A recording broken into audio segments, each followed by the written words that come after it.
மக்கா தண்ணி குடிச்சிருக்கீங்களா? அரத்துல போய் மாவு ஜம்சம்னு போட்டிருப்பாங்க. அது போடாத தண்ணி எல்லாம் ஜம்சம் இல்ல. நிறைய பேர் நினைக்கிறது காபத்துள்ள வைக்கிற எல்லா தண்ணியும் ஜம்சம். மாவு ஜம்சம்னு போடாட்டி அது மக்கா தண்ணி, அது அங்க தண்ணி. மொட்டையில முடிக்காத தண்ணி ஜம்சம் குடிச்சீங்கன்னா மக்கா வளாகத்திலே ஜம்சம் டேஸ்ட் டோட்டலி டிஃபரெண்ட். மக்கால எங்க தோணினாலும் அந்த தண்ணி வராது. ஜம்சம்ல எந்த ஒரு உயிரினமும் வாழையில, அதனால எக்ஸ்பயர்ட் ஆகும். கோவிட் வந்துச்சு, அறம் கூட்டினாங்க, கொஞ்சம் பேர் தொழுதாங்க.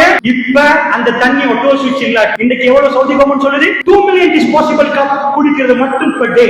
சோ எடுத்து போற ஃளைட்ல குடிக்கிற தண்ணி, ஹஜ்ஜுக்கு மட்டும் எவ்வளவு தண்ணி? சாதாரண 25 லட்சம் பேர் ஒரு ஆள் 10 லிட்டர் 5 லிட்டர் தண்ணி கொண்டு போனா போதும். 1,25,00,000 லிட்டர் பாலைவனம் தாங்குமா?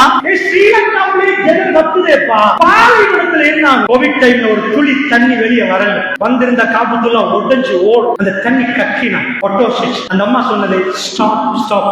ரசூலுல்லாஹ் சொன்னாங்க அதுதான் கபூலாக்கப்பட்டுச்சு. இல்லன்னா அது ஜீவன் நதி.